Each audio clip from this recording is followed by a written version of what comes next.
화면 속의 이 여성은 수십만 팔로워를 가진 인플루언서입니다. 여느 날처럼 방송을 진행하던 어느 날, 라이브 방송 중에 여성의 전남편이 난입해 휘발유를 뿌리고 불을 지릅니다.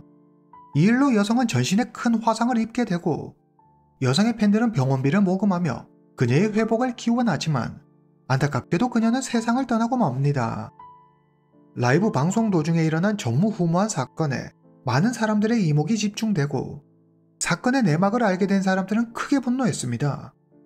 대체 여성의 전남편은 무엇 때문에 이런 극악무도한 짓을 저지른 걸까요? 두 사람 사이에 무슨 일이 있었던 걸까요? 오늘 이야기 시작합니다. 이름 아무추. 1990년 출생. 당시 나이 30세. 그녀는 스촨성 아바주 장족 자치구 진주안현에서 태어났습니다. 진주안현은 작은 시골 마을로 젊은 사람들은 대부분 돈을 벌러 외지에 나가 있지만, 아무추는 고향에 남아 소를 기르고 약초를 캐며 농사를 짓고 살고 있습니다. 2018년 5월, 아무추는 우리에게 틱톡으로 알려진 동영상 플랫폼의 중국판이 떠우이네 라무라는 이름으로 영상을 올리기 시작합니다. 앞으로 이 여성을 라무라고 부르겠습니다. 라무는 티베트어로 선녀라는 뜻을 가지고 있죠. 짙은 눈썹, 초롱초롱한 눈동자, 길게 따온 머리에 매력적인 보조개를 가진 청순한 여성의 등장은 사람들의 시선을 사로잡았습니다. 라무는 산에서 구해온 재료로 요리해 먹거나 티베트 전통 의상을 입고 노래에 맞춰 립싱크하는 영상을 주로 올렸습니다. 그녀의 영상에는 그녀의 아버지와 두 아들도 등장했는데, 시골의 아름다운 풍경과 함께 산속에서 생활하는 순박한 가족의 소소한 모습에 사람들은 열광했습니다. 라무가 SNS에 올린 글을 보면 얼마나 그녀가 시골 생활을 좋아했는지 느낄 수 있습니다. 난 도시 생활을 그다지 좋아하지 않아요. 이렇게 산에서 아버지를 모시고 사는 게 좋습니다. 산속에 숨어있는 보물들을 여러분과 공유하고 싶어요. 눈이 내리는 날이면 라무는 운전자들이 미끄러지지 않게 길에 소금을 뿌리고 SNS에 글을 올립니다. 천천히 꼭 안전운전 하세요.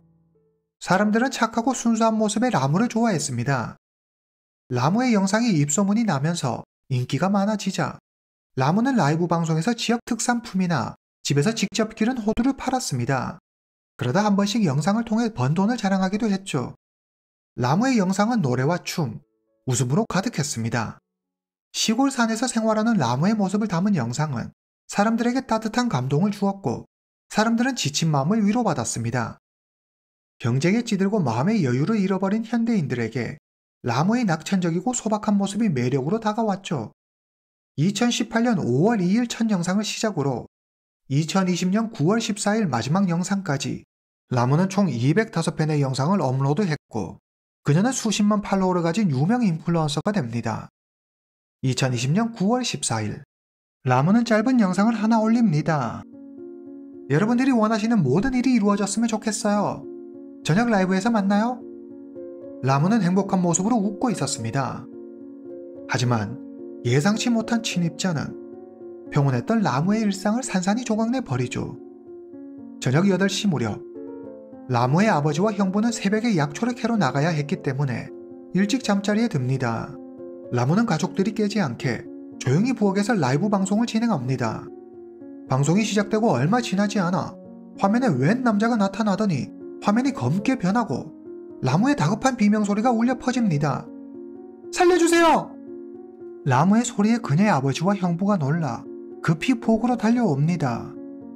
부엌 구석에 남자에게 붙잡힌 라무가 눈물을 흘리고 있었습니다. 남자는 바로 라무의 전 남편 탕루였습니다.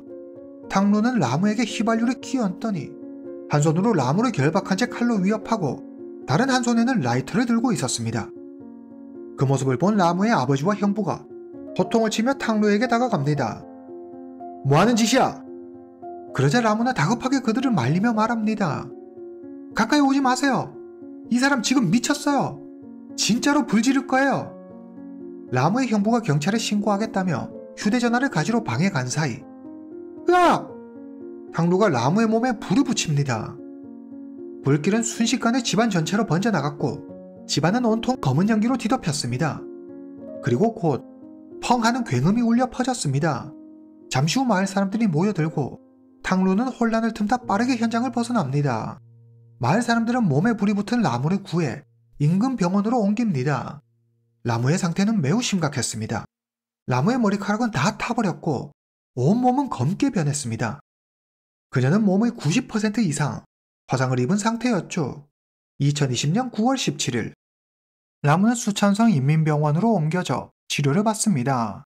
고액의 치료비를 감당하기 어려웠던 라무의 가족은 SNS에 도움을 청하고 라무의 안타까운 사연을 접한 그녀의 팬들과 네티즌들은 몇 시간 만에 100만 위안을 모금하며 그녀의 회복을 바랬습니다. 그러나 불행히도 라무는 사경을 헤매다가 추석을 하루 앞둔 9월 30일 결국 숨을 거두고 맙니다. 경찰은 사건 당시 도망쳤던 탕루를 고의살인 혐의로 체포합니다. 이어진 경찰 조사에서 불행했던 라무의 과거가 밝혀지는데요. 늘 사람들에게 밝고 긍정적인 에너지를 선물했던 라무의 과거는 눈물과 고통으로 얼룩져 있었습니다. 그녀는 결혼 생활 내내 엄청난 폭과 폭언에 시달렸죠. 순박한 웃음의 시골 여성 라무에게 무슨 일이 있었던 걸까요? 깊은 산속에서 생활하는 라무의 가족은 무척 가난했습니다. 형편이 어려웠던 라무는 초등학교만 다니고 학교를 그만두죠.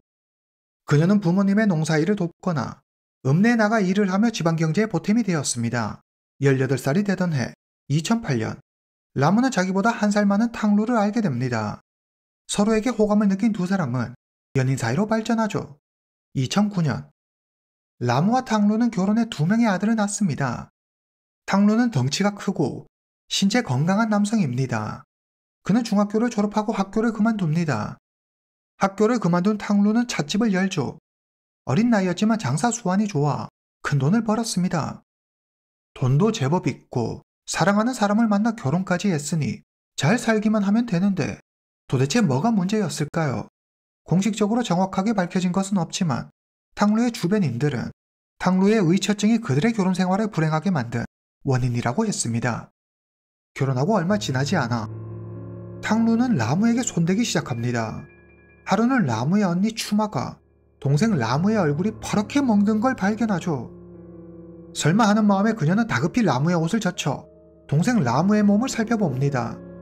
역시나 팔과 다리, 등 할 것 없이 여기저기 멍들어 있었습니다. 아, 이거 넘어져서 다친 거야. 라무는 당황해 얼버무리지만 한눈에 봐도 이건 맞은 상처였습니다. 언니가 계속해서 추궁하자 라무는 할 수 없이 남편 탕루가 한 짓이라고 실토하죠. 그것도 이번이 처음이 아니었습니다. 이런 일이 있을 때마다 맞은 걸 들키지 않기 위해 라무는 매번 며칠씩 방에 틀어박혀 지내야만 했습니다. 라무가 첫 아들을 낳았을 때 탕루는 친구들이랑 술을 마시느라 이틀이나 집에 들어오지 않았습니다.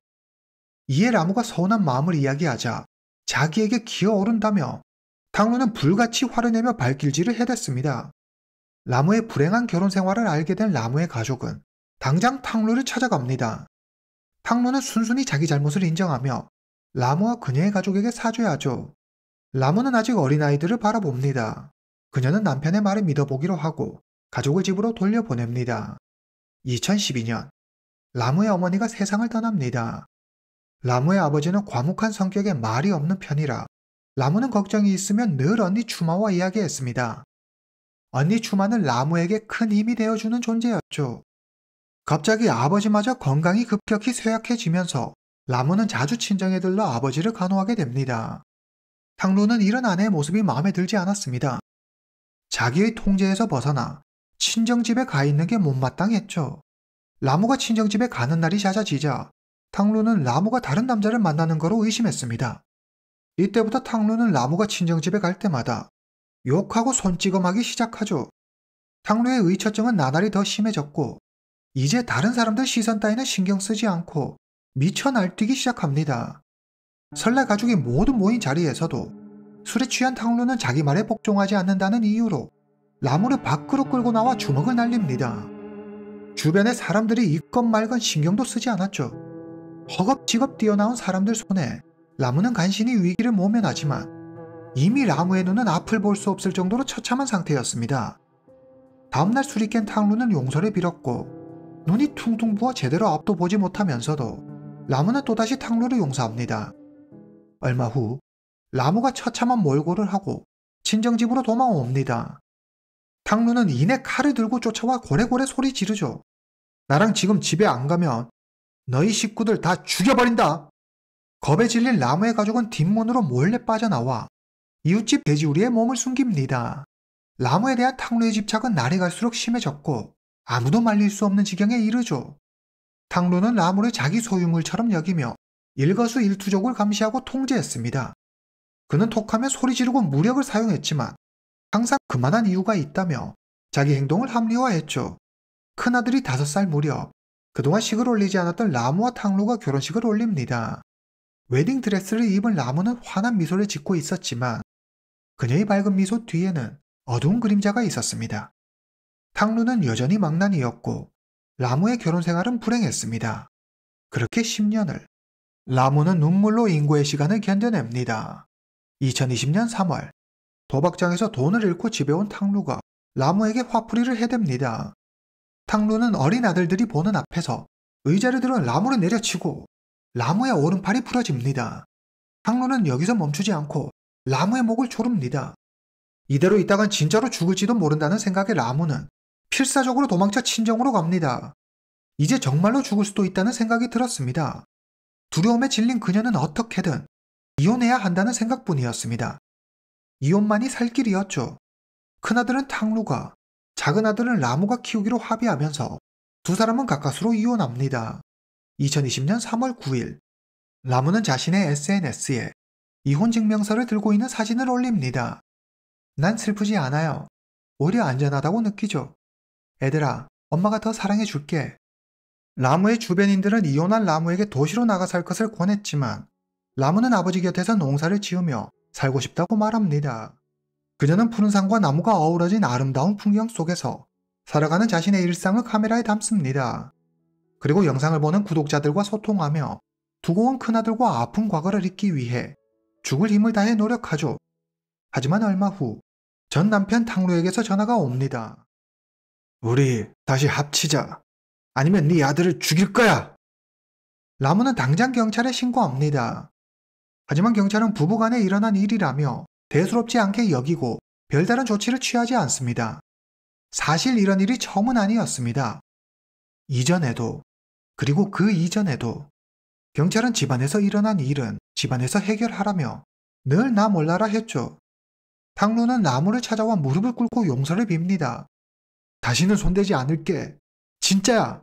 다시 합치자. 난 너뿐이야. 두고 온 큰아들이 걱정된 라무는 마지못해 탕루의 제안을 받아들입니다. 2020년 3월 24일 두 사람은 재혼합니다. 라무는 혹시나 탕루가 변하지 않았을까 잠시 기대도 해보았지만 역시나는 역시나였습니다. 집어넣게 해주겠습니까? 두 사람이 다시 합친 지 열흘도 되지 않아 라무는 무차별적인 공격을 당해 만신창이가 됩니다. 더 이상 경찰을 믿을 수 없었던 라무는 이번에는 부녀연합회를 찾아가 도움을 청합니다. 부녀연합회는 여성의 권리 보호에 힘쓰는 중국의 여성단체죠. 5월 18일 라무는 인민법원에 이혼 소송을 제기하고 둘째 아들을 데리고 다시 친정집으로 피신합니다. 두 번째 이혼 소송의 탕루는 더 미쳐 날뛰었습니다. 자기 잘못은 생각지도 않고 라무가 자신을 배신했다고 생각하죠. 감히 날 배신해? 다른 놈팽이가 있는 게 분명해. 절대 가만두지 않을 거야. 탕루는 집요할 정도로 매일 라무에게 수십 통의 전화를 하지만 라무는 전화를 받지 않았습니다. 6월 10일 분노에 이성을 잃은 탕루가 라무의 언니 추마의 가게로 찾아갑니다. 탕루는 고래고래 소리 지르며 추마를 협박하죠. 당장 내 눈앞에 라무를 갖다 놓지 않으면 여기 다 부셔버릴 거야. 추마는 겁을 내기는커녕 탕루에게 호통을 치죠. 그러자 탕루는 추마를 땅바닥에 눕히더니 주먹을 날려버립니다. 추마는 눈 주위 뼈가 부러지고 심한 타박상을 입습니다. 자기 때문에 언니까지 다쳤다는 생각에 라무는 하루빨리 이혼 절차를 진행해달라며 법원에 요청합니다. 라무와 탕루는 두 아들의 양육권을 두고 치열하게 다투죠. 2020년 6월 24일 라무는 법원이 아이들의 양육권자로 폭군 탕루가 아닌 자신을 선택할 거라고 굳게 믿었습니다. 그러나 그녀의 예상과 달리 법원은 경제적 능력을 이유로 탕루를 두 아들의 양육권자로 지정합니다. 라무에게 허락된 건 일주일에 한 번 두 아들을 만날 수 있었습니다. 이혼 후 라무는 대부분의 시간을 아버지와 함께 보냈습니다. 두고 온 아이들 걱정에 엄청난 우울감이 밀려왔지만 그럴수록 아이들을 데려오기 위해 애써 힘을 냈습니다. 그녀는 고향집을 배경으로 한 시골 브이로그를 찍으며 SNS 활동을 시작합니다. 산에서 먹거리를 찾고 요리하는 그녀의 소소한 일상에 사람들은 많은 관심을 보였습니다. 영상 속 라무는 늘 환한 미소를 지으며 춤추고 노래했죠. 한창 예쁘고 빛났을 시기에 괴물을 만나 고통 속에 괴로운 시간을 보냈지만 라무는 밝은 미래를 꿈꿨습니다. 그리고 그런 그녀를 보며 사람들은 긍정의 힘을 얻고 위로받았죠. 라무는 긴 어둠의 터널을 지나 이제 정말 행복이 시작된다고 믿었습니다. 하지만 불행히도 그녀의 비극은 아직 끝나지 않았습니다. 9월 초, 라무는 산에 올라 약초를 캡니다. 10여일을 집에 가지도 않고 꼬박 산속에서 생활하며 약초를 캤죠. 9월 13일, 라무가 산을 내려가 집으로 돌아간다는 영상을 SNS에 올립니다. 라무가 세상을 떠나고 많은 이들이 이때를 떠올리며 이 영상에 많은 댓글을 남겼습니다. 만약 시간을 되돌릴 수 있다면 당신에게 산에서 내려가지 말라고, 집에 가지 말라고 꼭 이야기해주고 싶네요.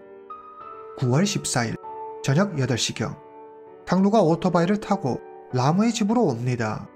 그의 손에는 칼과 휘발유통이 들려 있었습니다. 잠시 후 라무의 집에 불길이 치솟고 라무는 목숨을 잃고 맙니다. 해당 사건이 알려지고 사람들은 왜 라무가 일찍이 탕루와 헤어지지 않고 그토록 오랫동안 그와 함께 살았는지 답답함을 토로했습니다. 그녀의 삶의 태도가 어린 아들들에게도 좋지 않았다며 그녀를 비난하는 이들도 있었죠. 하지만 사람들이 생각하는 것처럼 라무가 아무것도 하지 않은 건 아니었습니다. 그녀 나름 할 수 있는 건 다 해봤죠. 경찰에 신고도 여러 번 했었고 부녀연합회에 도움도 청했습니다. 그러나 사회는 그녀의 편이 아니었고 법의 문턱은 높았으며 그녀는 아이들을 포기해야만 했습니다. 가정에서 일어나는 일에 공권력이 개입할 수 없다는 인식, 여자는 남자의 소유물이라는 생각에 어느 정도 동조하는 듯한 사회 분위기, 아이를 키우는 데 있어 경제력이 가장 우선시되며 아빠가 중심이 되어야 한다는 사고방식 등 어느 것도 라무의 편인 것이 없었죠. 그녀는 두 아들을 데려오기 위해 더 열심히 영상 제작에 힘썼고 특산품을 팔며 돈을 벌었습니다. 그러나 결국 그녀는 전 남편 손에 목숨을 잃고 말죠. 사건이 일어나고 1년 뒤 2021년 10월 14일 스촨성 아바주 인민법원에서 재판이 열립니다. 법정에선 탕루가 말합니다. 아내는 인터넷 방송을 하면서 여러 남자들과 소통했고 만남도 가졌어요. 웃음을 팔며 노닥거리는데 대체 어느 남자가 그 꼴을 그냥 두고 보겠어요. 그만 너무 화가 나서 저지른 일이에요. 그냥 겁만 주려고 한 건데. 당연히 탕루의 말은 혼자만의 주장일 뿐 어떤 근거가 있는 사실이 아닙니다.